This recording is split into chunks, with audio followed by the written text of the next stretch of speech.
So I made a long and arduous trip today. I went 3 miles. We're back at Travis's place here. He's got some big nasty wood, and I brought the VS17, the Wolfe splitter, vertical. You've never ran a splitter before? Never ran a vertical splitter. Today is the day. Oh, that's right, vertical splitter. I've ran horizontals. I got the ultimate. There you go. Good. Today's the day you get to fondle the new blue toy. I'm going to touch it all over.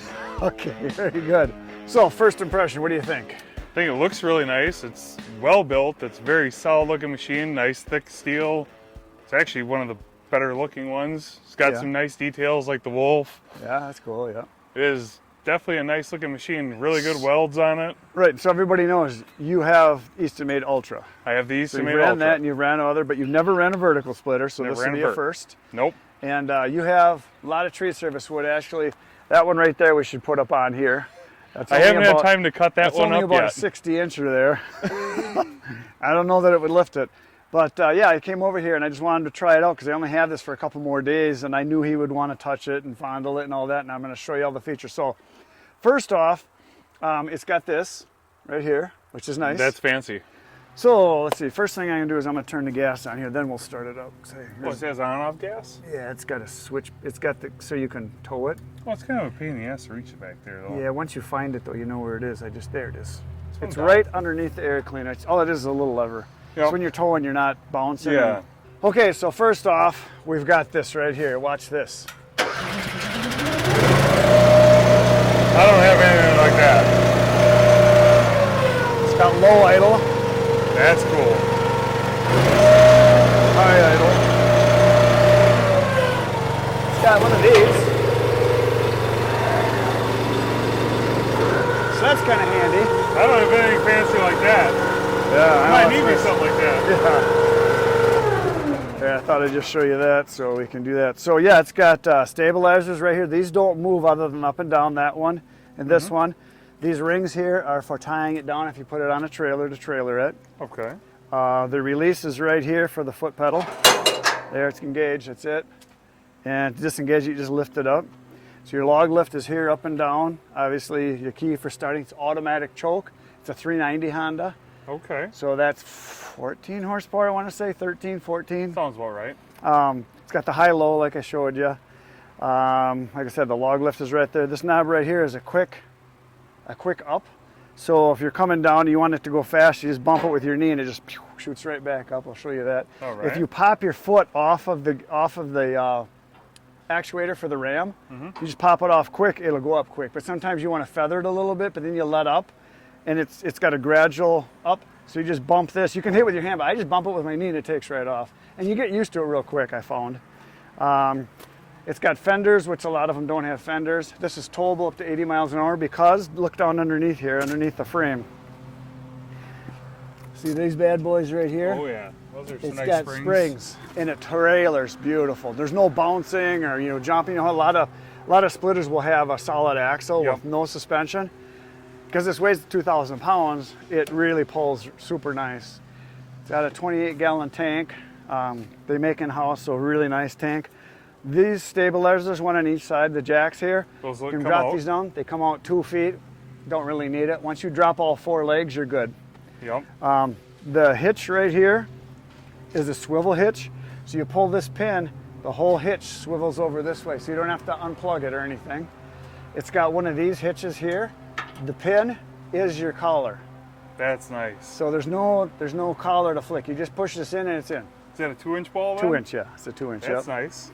So this is awesome because you just swing it out of the way and it's out of your way. That makes it a little more compact for storage. Yeah. For in a garage, they say it's nice oil cooler. Nice oil cooler, and it works. Anything over like 100, 110 degrees, it'll kick on, and I've never seen it over 120 yet.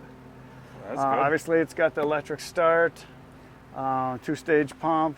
It's got the Honda. It's not GX. It's like an IGX or EGX for the ignition because it's actually a automatic choke also, so you don't have to choke it or anything, you just turn the key.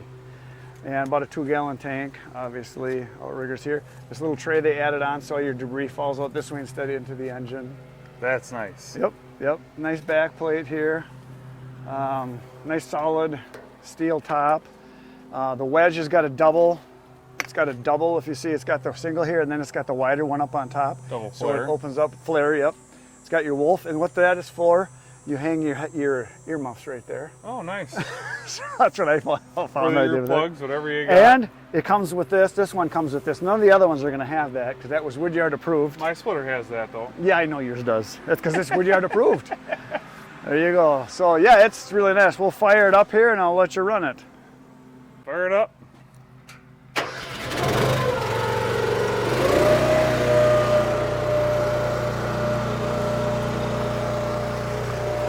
Start off with a piece of locust.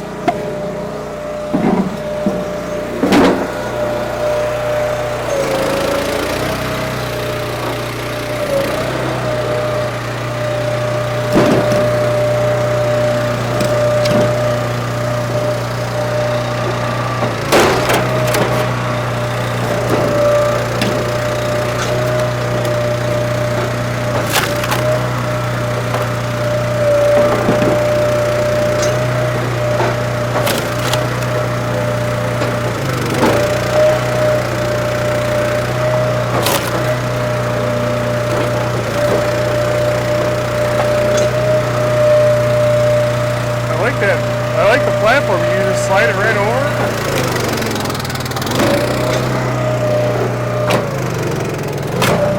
Oh, more than it can handle. I found something it can't split. Oh, almost. Try it again. Nope. Okay, go down and leave it down. Leave it down, leave it down.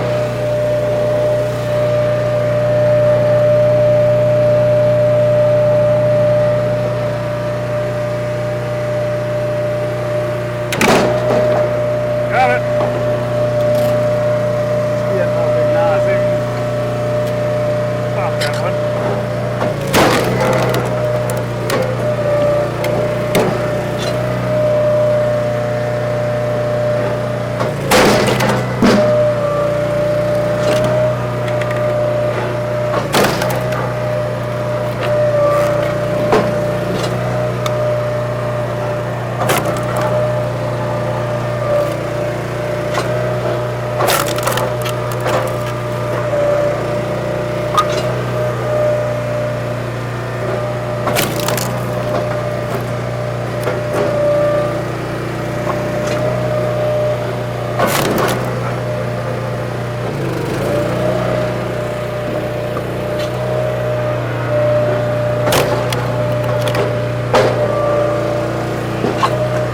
I will say, getting used to the foot pedal is completely different than throwing with your hand.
That's okay.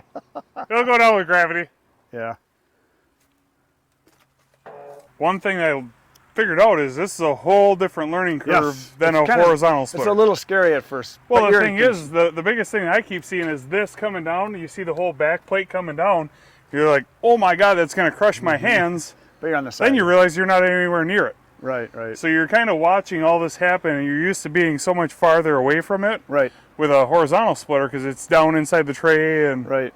This is right up here in your face. The thing that I noticed is when you're cutting with this wedge, because your face literally is right here, you get any kind of debris up on top of your piece, and if that snaps off. Like if you have a cut or a hinge. Right. I got hit in the face a few times. I put my glasses on, safety glasses, well, sunglasses, because I got hit in the face because you're right there. Yeah, so you definitely want your eye protection. But like you said, when you were running it, talk about control. Yeah, you're all right there, and it's so much closer to your face. So it's a double-edged sword if you really think about it, because you're going to get the debris in your face, but you're also having more control, more precise splits. Right, right. Once you get used to it, you can get exactly what you want. Right. Yeah, the lift is nice. Now I noticed you just put one piece at a time. What I was doing, and I asked Tony about this. He loads his so his pieces are cut down so they're standing up. When I used this, when I got production-wise, I put a big one here, medium-sized one, then another medium, medium, and I stacked up the whole thing and then raised it up and threw a couple more pieces up on the deck. So I'm having a bunch of wood. You probably fit almost a quarter of a face cord realistically there. I would say a quarter of a face cord, yeah. So once you would stack it all up and you'd have it all filled, you could fit probably a quarter almost there. as much wood as what you could fill one of your $25 racks with. Yep. Probably. Yeah, and you can load it up really good. So yeah, I mean, it was lifting up that locust log, no problem at all there. Yeah, that locust had a big knot in it. And that was heavy. kind of stalled it out there a little bit. What's nice is obviously having your controls all right here. Yeah, having those right up front. I mean, like you said, you can hit it with your knee, or it's easy enough to reach down and slap that up. Supposedly, not really having to bend over. Yeah, and supposedly after these get used more, they get faster and faster, and they get broke in a little bit more, because obviously it's fairly new. I've only run, like I said, I've done maybe 2.5 full cords with it. If I could improve one thing, what would it be?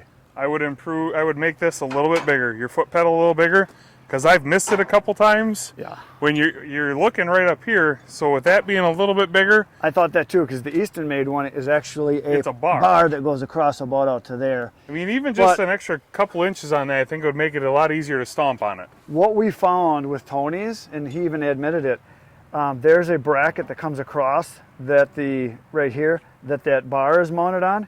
Tony said he always puts his foot on the top of that bracket. So he's always putting it in the same spot, because it was all the paint was wore off. He said, I never used the bar. So maybe not. Maybe if it was wider, maybe they made it that size so if you drop a chunk of wood, it's not going to actuate. That could be it too, because if you have your hand up here and you drop a piece of wood or you put something on there. Well, and the other thing I found out running this too, obviously you never want your fingers on the top, but even when it's going up, if you get a piece coming up and you get your fingers here, you've got this. The other thing that I found out is I saw you one time, you split one piece. Here, grab one, I'll show you what happened. And I did this twice, and it took me twice because I'm a slow learner. Here, hold this for a second, I'm gonna show everybody. So what happened is I was splitting a piece, and there was a knot down here, and I was holding it because I wanted the wedge to keep going down. And I was holding it here, and all of a sudden it went wham like that, and the wedge caught here, my hand was under it. And it was like, quick, get it out of there. I felt that one coming down, I was like, oh, that's not a good spot. Yeah, I did that twice, one on each hand, and now I know. Don't try to fight the piece, just let it go. So that happened to me. So I saw you let go of it too. Yep, I was... Yeah, you start to bail out. You'll learn your pinch points real quick, and that's one of them. So, but yeah, the knife on this is about 2 inches longer than the Easton made one. Well, I noticed they threw that was probably, what, an 18-inch ash round up there? Yeah. And I just tried to split it right down the middle. I figured, let's see what happens. Yeah, usually on my Ultra, it's not just going to split that on the first try and completely pop it open. Right. Usually you got to rotate it. Well, and you were doing, obviously, once you got good at it, you were taking pieces off, which is the smart way to do any chunk of wood. I mean, a lot of guys you want to see what it's going to do, too. I know, but there's a lot of guys like, oh, I want to be able to split a 40-inch piece right down the middle. Well, how often do you do that? No, you don't. You don't. When you make actual firewood, you really don't do that. No, because you know you're going to probably get it stuck, or you're going to stall it out. You take pieces off of it. So that's what's nice about these. You can position them so well. Now, one of the things that made this look difficult on the video, we're on a slant here. The wood is coming towards you because you got a slanted driveway, and we didn't really mount it. We just have it still hooked up to the truck. The other thing is Tony sprays fluid film on his.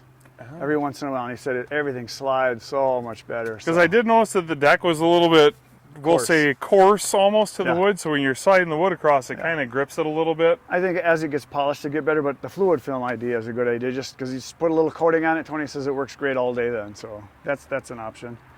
But yeah, it's just a really nice machine. You can't go wrong. Either one of them. There's things I liked better about the Easton made, and there's things I like better about the Wolfe Ridge. But no matter which one you buy, they're going to be awesome.